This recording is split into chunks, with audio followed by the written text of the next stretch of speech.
കാറ്റത്തെ കിളിക്കൂട് സീരിയലിൻ്റെ അടുത്ത ആഴ്ചയിലെ മുഴുവൻ എപ്പിസോഡ് റിവ്യൂ ആണ് പറയുന്നത്. അങ്ങനെ നമ്മളെല്ലാവരും ഇത്രയും കാലം കാത്തിരുന്ന ആ ഒരു സന്തോഷ നിമിഷം വന്നെത്താണ്. നികേഷിൻ്റെ അമ്മയുടെ എൻ്റെ തന്നെ ആയിരിക്കും ഈ ആഴ്ചത്തെ ഏറ്റവും വലിയ ഹൈലൈറ്റ്. നിധിക്ക് പുതിയ ജോലി കിട്ടിയതോടുകൂടി തന്നെ വലിയൊരു സന്തോഷത്തിലാണ് നിധിയുടെ കുടുംബം മുഴുവൻ. ആ ഒരു ആവേശത്തിൽ നിധിയും സുധീഷും കൂടി നേരെ വീട്ടിലേക്കല്ല പോകുന്നത്. കുറച്ച് മിഠായും മധുരമൊക്കെ വാങ്ങിച്ചിട്ട് അവർ നേരെ പോകുന്നത് സുഭാഷ് ജോലി ചെയ്യുന്ന ആ ഒരു പണി സൈറ്റിലേക്കാണ്.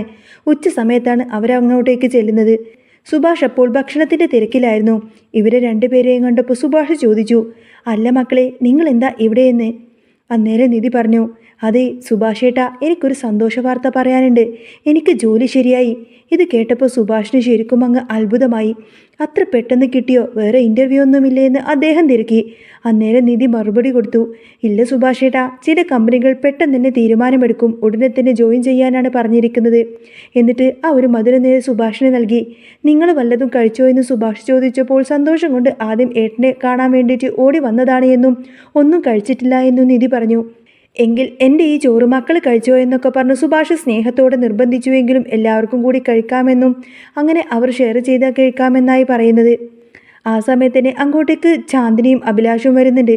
കൂടെ ആരാണെന്ന് സുധീഷ് ചോദിച്ചപ്പോൾ അത് അഭിലാഷിൻ്റെ അനിയത്തി ശാന്തിനിയാണെന്ന്, ബംഗാളിൽ നിന്നും വന്നതാണെന്നും സുഭാഷ് പരിചയപ്പെടുത്തി കൊടുത്തു. ചാന്ദിനി ഹിന്ദിയിലാണ് എല്ലാവരോടും സംസാരിക്കുന്നത്. നിധിക്ക് ഹിന്ദി തീരെ വശമില്ല എങ്കിലും സുധീഷ് നല്ല വെടിപ്പായി തന്നെ ചാന്ദിനിയോട് ഹിന്ദിയിൽ സംസാരിക്കുന്നുണ്ട്. നിധിക്ക് ജോലി കിട്ടിയ കാര്യം സുധീഷ് പറഞ്ഞപ്പോൾ ചാന്ദിനിക്ക് ഒത്തിരിയധികം സന്തോഷമായി. അവൾ താൻ കൊണ്ടുവന്ന ഭക്ഷണം കൂടി അവർക്ക് വിളമ്പിക്കൊടുത്തു. അങ്ങനെ എല്ലാവരും കൂടി ആ ഒരു പണി സൈറ്റിൽ ഒരിടത്തിരുന്ന് വട്ടം കൂടിയിരുന്ന് ഭക്ഷണം കഴിക്കുകയാണ്. പിറ്റേ ദിവസം ഓഫീസിൽ നിന്നും വിളി വന്നു, നാളെ തന്നെ ജോയിൻ ചെയ്യണം. പുതിയ ജോലിക്കായി കുറച്ച് ഡ്രസ്സും മറ്റൊക്കെ വാങ്ങിക്കാൻ വേണ്ടി നിധി നികേഷിനെയും കൂട്ടി നേരെ കടയിലേക്ക് പോയി. അവിടെ ചെന്നപ്പോൾ നിധി തനിക്ക് വേണ്ടി മാത്രമല്ല സുധീഷിനും സുഭാഷിനും ഹരീഷിനും നികേഷിനും, എന്തിനു പറയുന്നു ഭാസ്കരൻ അച്ഛന് വരെ വില കൂടിയ ബ്രാൻഡഡ് ഷർട്ടുകൾ തന്നെ വാങ്ങിച്ചു കൊടുത്തു.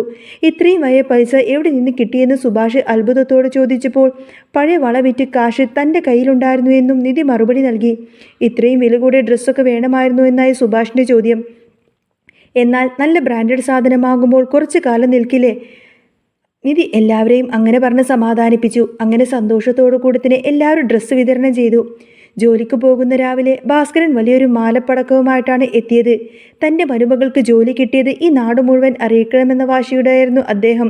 നിധ നല്ല ഐശ്വര്യമുള്ള സാരിയൊക്കെ എടുത്ത് സുന്ദരിയായി അണിഞ്ഞൊരുങ്ങി അങ്ങോട്ടേക്ക് വരുമ്പോൾ സുധീഷും നികേഷൊക്കെ അവളെ ഒരുപാടങ്ങ് പുകഴ്ത്തി. പടക്കം പൊട്ടിക്കുന്ന ആ ഒരു ഒച്ചപ്പാട് കേട്ട് സുഭാഷ് ചോദിച്ചു, അച്ഛാ എന്തിനാച്ചാ ഇങ്ങനെയൊക്കെ ചെയ്യുന്നത് എന്ന്. അന്നേരം ഭാസ്കരൻ പറയുന്നുണ്ട്, എൻ്റെ മരുമകൾക്ക് ജോലി കിട്ടിയത് ഈ നാട്ടുകാരെല്ലാവരും അറിയണം. അടങ്ങി ഒതുങ്ങി വീട്ടുപണി മാത്രം ചെയ്യുന്ന നാട്ടിലെ പെണ്ണുങ്ങൾ കാണട്ടെ സ്വന്തം കാലിൽ നിൽക്കുന്ന ഈ ഒരു പെണ്ണിൻ്റെ കരുത്ത്. ഇത് കേട്ട് അയൽവാസി ലളിത അങ്ങോട്ടേക്ക് വന്നു. എന്നിട്ട് അവിടെ വന്ന് വഴക്കിട്ടു. ഷൂ, എന്തൊരു ശബ്ദമാണ് ഇത്, ഞങ്ങൾക്കിവിടെ ജീവിക്കൊന്നും വേണ്ടേ എന്ന്.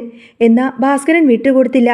തൻ്റെ മോളുടെ കല്യാണത്തിന് ഇതേപോലെ ഒച്ചപ്പാടുണ്ടാക്കിയിരുന്നില്ലേ, പരാതി ഉണ്ടെങ്കിൽ പോയി കേസ് കൊടുക്കുകയെന്ന് പറഞ്ഞ് വീണ്ടും അങ്ങ് പടക്കം പൊട്ടിച്ചു. ജോലി കിട്ടിയെന്ന് പറഞ്ഞ് ഇത്ര അഹങ്കാരം പാടില്ല എന്ന് ലളിത ശപിച്ചുകൊണ്ട് പറയുമ്പോൾ അപ്രതീക്ഷിതമായി ഒരു പടക്കം ഭാസ്കരൻ്റെ കയ്യിലിരുന്നങ്ങ് പൊട്ടി. അദ്ദേഹത്തിൻ്റെ കൈ പൊള്ളി. ലളിത അത് കണ്ട് കളിയാക്കി ചിരിച്ചുകൊണ്ട് പോയി. കൈവേദനിക്കുന്നുണ്ടെങ്കിലും സാരമില്ല എന്നും ഐസ് വെച്ചാൽ മാറിക്കോളുമെന്നൊക്കെ പറഞ്ഞ് നിധിയെ ഭാസ്കരൻ ഓഫീസിലേക്ക് പറഞ്ഞു വിട്ടു. സുധീഷ് നിധിയെ ഓഫീസിൽ കൊണ്ടുപോയാക്കി. അവിടെ ചെന്നപ്പോൾ സഹപ്രവർത്തകർ നിധിക്കായി ഒരു കേക്ക് മുറിച്ച് സർപ്രൈസ് വെൽക്കം നൽകി. അതെല്ലാം നിധിക്ക് ഏറെ സന്തോഷമായിരുന്നു. മാനേജർക്കും മറ്റും കേക്ക് നൽകി നിധി തൻ്റെ ആദ്യ പ്രവർത്തന ദിനം ഭംഗിയായി തന്നെ ആരംഭിച്ചു. അവിടെ വെച്ച് ദിവ്യ എന്ന നല്ലൊരു കൂട്ടുകാരിയെ നിധിക്ക് കിട്ടി. വൈകുന്നേരം ജോലി കഴിഞ്ഞ് ദിവ്യയുടെ കൂടെ ബസ് സ്റ്റോപ്പിലേക്ക് നടന്നു പോകുന്നതിനിടയിൽ തന്നെ അറിയാതെ ഒരു സ്ത്രീയുടെ ദേഹത്ത് നിധിയുടെ കയ്യങ്ങ് തട്ടി. പെട്ടെന്ന് തന്നെ അയ്യോ സോറി, ഞാൻ കണ്ടില്ല എന്ന് നിധി ക്ഷമ ചോദിച്ചു. പക്ഷേ ആ സ്ത്രീയുടെ മുഖത്തേക്ക് നോക്കിയ നിധി ഒരു നിമിഷം ആകെ സ്തംഭിച്ചു പോയി. എവിടെയോ കണ്ട് നല്ല പരിചയമുള്ള മുഖം. ആ സ്ത്രീ അവിടെ നിന്നും വേഗം തന്നെ നടന്നു നീങ്ങി. അപ്പോഴാണ് നിധിക്ക് ഓർമ്മ വന്നത്. അത് ആ ഫോട്ടോയിൽ കണ്ട നികേഷിൻ്റെ അമ്മ തന്നെയായിരുന്നു. നിധി പെട്ടെന്ന് തിരിഞ്ഞു നോക്കിയെങ്കിലും ജനത്തിരക്കിടയിൽ തന്നെ അവരെ അങ്ങ് കാണാതായി.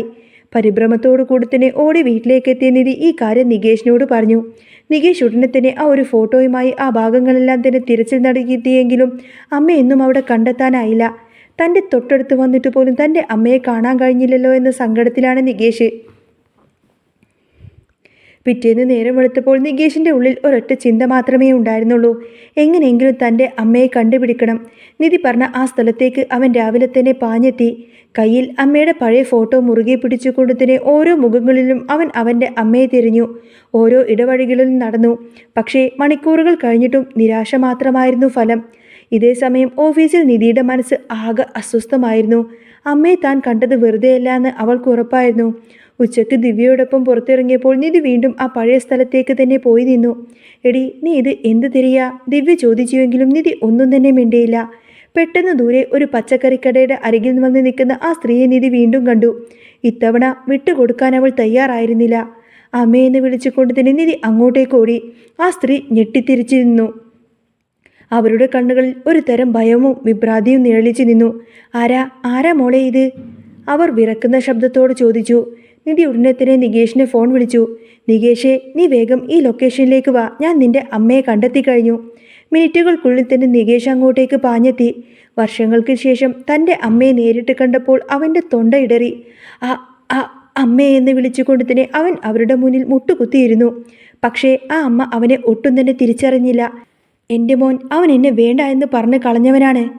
നീ എൻ്റെ മോനല്ല എന്ന് പറഞ്ഞ് അവർക്കറിയാൻ തുടങ്ങി. കഴിഞ്ഞ കാലത്തെ ഏതോ കൈപ്പേറിയ ഓർമ്മകൾ അവരുടെ മനസ്സിൽ തറച്ചു പോയിരുന്നു എന്ന് നിധിക്ക് മനസ്സിലായി. നികേഷ് തളർന്നു പോയെങ്കിലും നിധി വിട്ടുകൊടുത്തില്ല. അമ്മേ, ഇത് അമ്മയുടെ നികേഷാണ്, അമ്മയുടെ സ്വന്തം മോനാണ്. അമ്മയെ ആരും കളഞ്ഞതല്ല. നമ്മൾ ഇത്രയും കാലം അമ്മയെ തിരയുകയായിരുന്നു, നിധി സമാധാനിപ്പിച്ചുകൊണ്ട് പറഞ്ഞു. ഒടുവിൽ അമ്മയുടെ കൈപിടിച്ച് അവർ നേരെ വീട്ടിലേക്ക് കൂട്ടിക്കൊണ്ടുവന്നു. ഭാസ്കരൻ അച്ഛനും സുഭാഷും അവരെ കണ്ട് ആകെ ഇങ്ങനെ ഞെട്ടിത്തരിച്ച് അമ്പരന്ന് നിൽക്കുകയാണ്. പണ്ട് നികേഷിൻ്റെ അമ്മ ആ വീട് വിട്ട് ഇറങ്ങിയതിന് പിന്നിൽ വലിയൊരു ചതിയുണ്ട്, ആ ഒരു കഥയുണ്ട് എന്ന് അപ്പോഴാണ് എല്ലാവരും അറിയുന്നത്. ലളിതയും നാട്ടുകാരും അസൂയയോടുകൂടെയും അത്ഭുതത്തോടുകൂടെയും അതിങ്ങനെ നോക്കി നിൽക്കെ തൻ്റെ കുടുംബം പൂർണ്ണമായ സന്തോഷത്തിൽ നിധി ആ വീടിൻ്റെ ഉമ്മറത്തെ വിളക്ക് തെളിയിച്ചു. ഒരു ജോലി മാത്രമല്ല, തകർന്നുപോയ ഒരു ബന്ധം കൂടി കൂട്ടിയോജിപ്പിക്കാൻ നിധിക്ക് കഴിഞ്ഞു എന്ന തിരിച്ചറിവിൽ സുധീഷ് അഭിമാനത്തോടുകൂടെ തന്നെ അവളെ നോക്കി നിന്നു. കഷ്ടപ്പാടുകൾക്കിടയിലും ആ കാറ്റത്തെ കിളിക്കൂടിൽ ഇപ്പോൾ സ്നേഹം കൊണ്ട് നിറഞ്ഞിരിക്കുകയാണ്.